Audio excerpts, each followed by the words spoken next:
இது மகிமை நேரம். கர்த்தரும் இரட்சகருமாகிய இயேசு கிறிஸ்துவின் நாமத்தினாலே உங்கள் யாவருக்கும் என்னுடைய காலை வணக்கத்தை தெரிவித்துக் கொள்கிறேன். இந்த வாரத்திலே நாம் தொடர்ந்து எப்படி வேண்டுதல் செய்ய வேண்டும், வேதத்திலே ஆண்டவரிடத்திலே வேண்டுதல் செய்தவர்கள் யார் என்று சொல்லி நாம் தியானித்தோம். முதலாம் நாளிலே பின்மாறி காலத்து மழையை கர்த்தரிடத்தில் வேண்டிக் கொள்ளுங்கள் என்று தலைப்பிலே நாம் தியானித்தோம். அடுத்ததாக எருசலேமின் சமாதானத்துக்காக வேண்டிக் கொள்ளுங்கள் என்கிற வசனத்தை நாம் தியானித்தோம். எல்லா மனுஷருக்காகவும் நாம் வேண்டுதல்களையும் விண்ணப்பங்களையும் ஜெபங்களையும் ஸ்தோத்திரங்களையும் பண்ண வேண்டும் என்று சொல்லி நாம் பார்த்தோம். அடுத்ததாக இஸ்ரவேல் ஜனங்கள் சாமுவேல் தீர்க்கதரிசியை நோக்கி எங்களுக்காக கர்த்தரை நோக்கி ஓயாமல் வேண்டிக் கொள்ளும் என்று சொல்லி அவர்கள் கேட்டதை குறித்து நாம் தியானித்தோம். இன்னும் கூட இந்த நாளிலே நாம் தியானிக்கும்படியாக தெரிந்து கொண்ட வேத வசனம் எரேமியா 31 அதிகாரம் 9 அழுகையோடும் விண்ணப்பங்களோடும் வருவார்கள், அவர்களை வழி நடத்துவேன். அழுகையோடும் விண்ணப்பங்களோடும் வருவார்கள், அவர்களை வழி நடத்துவேன். இந்த நாட்களிலே நாம் ஜெபத்தை, வேண்டுதல்களை குறித்து, விண்ணப்பங்களை குறித்து நாம் தியானித்து வந்தோம். யாரெல்லாம் ஆண்டவருடைய சமூகத்திலே தங்களுடைய வேண்டுதல்களை வைத்தார்கள், எதற்காக நாம் விண்ணப்பம் பண்ண வேண்டும், எதற்காக நாம் ஜெபிக்க வேண்டும் என்று சொல்லி நாம் தியானித்து வந்தோம். இந்த நாளிலே அழுகையோடும் விண்ணப்பங்களோடும் வருவார்கள். நாம் ஆண்டவருடைய சமூகத்திலே அழுகையோடும் விண்ணப்பங்களோடும் நம்ம வருகிற பொழுது ஆண்டவர் சொல்கிறார், அவர்களை வழி நடத்துவேன். இன்றைக்கு நிறைய காரியங்களை குறித்து நாம் அழுது கொண்டிருக்கலாம், நாம் நிறைய காரியங்களை குறித்து யோசித்து கொண்டிருக்கலாம், நிறைய விண்ணப்பங்களை நம்ம வைத்திருக்கலாம். ஒரு அரசாங்க அதிகாரியை நம்ம பார்க்கிற பொழுது நம்ம என்ன செய்வோம், நமக்கு மேலான அதிகாரிகளிடத்துல நம்முடைய காரியங்களை குறித்து விண்ணப்பத்தின் மூலமாக நம்முடைய குறைவுகளை அவர்களுக்கு தெரியப்படுத்துவோம். எங்களுக்கு என்னென்ன காரியங்கள் சரி செய்யப்பட வேண்டும் என்று சொல்லி நாம் விண்ணப்பத்தின் மூலமாக அவர்களுக்கு நாம் தெரியப்படுத்துவோம். கலெக்டருக்கு மனு கொடுக்க போவோம், இன்னும் நமக்கு மேலானவர்கள்ட்ட நம்ம விண்ணப்பங்களை வைப்போம். எல்லாம் என்ன செய்யப்படாது, பரிசீலிக்கப்படாது, அநேக காரியங்கள் ஒதுக்கப்பட்டு விடும். ஆனால் ஆண்டவருடைய சமூகத்திலே நம்ம வைக்கிற விண்ணப்பம் ஒரு நாளும் அது என்ன செய்யாது, வீணாக போகாது. எப்படி நம்ம ஆண்டவருடைய சமூகத்துக்கு வர வேண்டுமா, அழுகையோடும் விண்ணப்பங்களோடும் வருவார்கள்.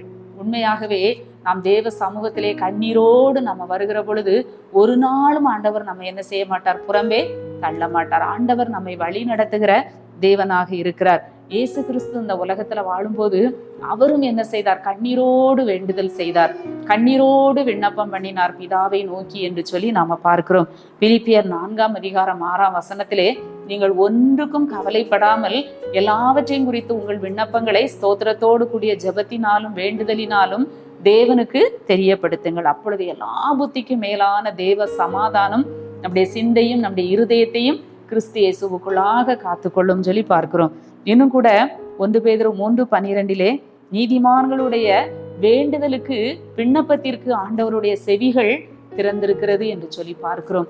ஆம், அந்நாளை நாம பார்க்கிறோம், அழுகையோடும் விண்ணப்பத்தோடும் தேவ சமூகத்திலே போய் வேண்டிக் கொண்ட போது ஆண்டவர் அந்நாளின் ஜெபத்திற்கு ஆண்டவர் என்ன செவி கொடுத்தார் என்று சொல்லி நாம பார்க்கிறோம். இன்னும் கூட வேதத்திலே அந்த குஷ்டரோகி அவன் என்ன செய்தான், ஆண்டவரே உமக்கு சித்தமானால் என்னை சுத்தமாக்க உம்மால் ஆகும் என்று சொல்லி அவன் வேண்டிக் கொண்டான்.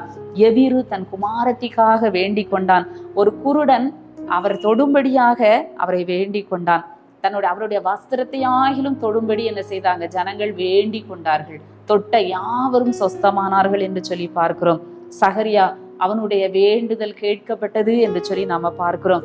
ஆவியானவரும் நமக்காக பிதாவின் இடத்துல என்ன செய்கிறார், வேண்டுதல் செய்கிறார், விண்ணப்பம் செய்கிறார். நம்முடைய வாழ்க்கையிலும் பல பிரச்சனைகள் இருக்கலாம், தீராத பிரச்சனைகள் இருக்கலாம், தீர்க்க முடியாத பிரச்சனைகள் இருக்கலாம், போராட்டங்கள் இருக்கலாம், தரித்திரம் இருக்கலாம், பிள்ளைகளுடைய காரியங்களை குறித்து வேதனை இருக்கலாம். அழுகையோடும் விண்ணப்பங்களோடும் தேவ சமூகத்திற்கு நாம செல்லுகிற பொழுது ஆண்டவர் சொல்லுகிறார், நான் அவர்களை வழி நடத்துவேன். நாம ஆண்டவருடைய சமூகத்துக்கு போனோம், நாம என்ன செய்யணும், ஆண்டவரிடத்திற்கு போக வேண்டும், நம்முடைய விண்ணப்பங்களை வைக்க வேண்டும். ஆண்டவர் நம்மை வழி நடத்துகிற தேவனாக இருக்கிறார். பண்டித ரமாபாய் அம்மையாரை குறித்து வாசித்த பொழுது 1700 பெண்கள், கைம்பெண்கள், கைவிடப்பட்ட பெண்களை வைத்து அவர்கள் பராமரித்து வந்தார்களாம். அவர்களுக்கு புதிதாக ஏதாவது பரிசுகள் கொடுத்து அந்த பெண்களை மகிழ்விப்பதில் அவர்களுக்கு ஒரு மகிழ்ச்சி. இப்படியாக கிறிஸ்துமஸ் தினம் நெருங்கி வருகிறது. அந்த 1700 பேருக்கும் அவர்கள் புத்தாடை எடுத்து கொடுக்க வேண்டும் என்று சொல்லி ஆசைப்பட்டு ஒரு கடைக்காரத்திலே பேசி எல்லாம் ஒழுங்குபடுத்தி இருக்கிறார்கள். அந்த நானாலும் பணம் வருவதற்கு தாமதமாகிறது. கடைக்காரர் சொல்லுகிறார், நீங்கள் பணம் கொடுத்தால் தான் நான் உங்களுக்கு இந்த ட்ரெஸ் எல்லாம் கொடுப்பேன் என்று சொல்லுகிறார். அந்த அம்மாவும் விசுவாசத்தோடு ஆண்டவரிடத்திலே விண்ணப்பத்தை வைக்கிறார்கள். ஆண்டவரே, இத்தனை பிள்ளைகளையும் நான் திருப்திப்படுத்த வேண்டும், மகிழ்ச்சிப்படுத்த வேண்டும், கிறிஸ்துமஸ்க்கு எப்படியாவது இவர்களுக்கு நான் அந்த ட்ரெஸ் எடுத்து கொடுக்க வேண்டும் என்று சொல்லி ஆண்டவரிடத்திலே அவர்கள் அழுகையோடு விண்ணப்பம் பண்ணுகிறார்கள். அந்த குறிப்பிட்ட நாள், அந்த கிறிஸ்துமஸுக்கு முந்தின நாள் சாயங்கால வேளையிலே அவர்களுடைய தேவை சந்திக்கப்பட்டது. உடனடியாக அந்த கடைக்காரரிடத்திலே பணத்தை கொடுத்து அவர்கள் அந்த ட்ரெஸ் எல்லாம் வாங்கி அந்த பெண்களுக்கு கொடுத்து மகிழ்ச்சி அடைந்தார்கள் என்று சொல்லி பார்க்கிறோம். ஆம், நம்முடைய தேவைகள் எவ்வளவு பெரிதாக இருந்தாலும், நம்முடைய பிரச்சனை பெரிதாக இருந்தாலும் ஆண்டவர் அதை எல்லாவற்றையும் தீர்க்க வல்லமை உள்ளவராக இருக்கிறார். ஆம், அழுகையோடும் விண்ணப்பங்களோடும் என்னிடத்திற்கு வருவார்கள், அவர்களை வழி நடத்துவேன், அவர்களை தண்ணீர் உள்ள நதிகள் அண்டைக்கு இடராத செம்மையான வழியிலே நடக்க பண்ணுவேன் என்று சொல்லி ஆண்டவர் சொல்லுகிறார். நம்மை வழி நடத்துகிற தேவன், நம்முடைய விண்ணப்பத்தை கேட்கிற தேவன். நாம் ஆண்டவருடைய சமூகத்திலே நம்முடைய விண்ணப்பங்களை வைப்போம். சோர்ந்து போவதற்கோ நாம் தோற்று போவதற்கோ வழியே இல்லை. எந்த சூழ்நிலையிலும் ஆண்டவரால் நமக்கு உதவி செய்ய முடியும். ஆண்டவர் விண்ணப்பங்களை கேட்கிறவர், ஜெபத்தை கேட்கிறவர். என் ஜெபத்தை தள்ளாமலும் என் விண்ணப்பத்தை ஆண்டவர் தள்ளிவிடாத ஒரு தேவன் என்று சொல்லி தாவீது சொல்லுகிறார். அப்படிப்பட்ட தேவனை நோக்கி நாம் ஜெபிப்போம். எங்களை நேசிக்கிற நல்ல ஆண்டவரே, காலை வேளைக்காக நன்றி செலுத்துகிறோம். புதிய நாளை ஆசீர்வதித்து தாங்க சுவாமி.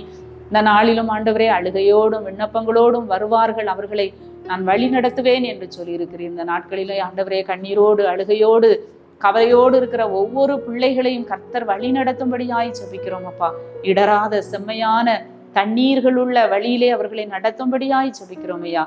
துக்கம் சந்தோஷமாய் மாறட்டும், கர்த்தரை நோக்கி பார்த்து களி கூறட்டும், நாள் முழுவதும் காத்து வழி நடத்தும். மீட்பர் இயேசு கிறிஸ்துவின் மூலம் ஜெபிக்கிறோம் நல்ல பிதாவே, ஆமேன்.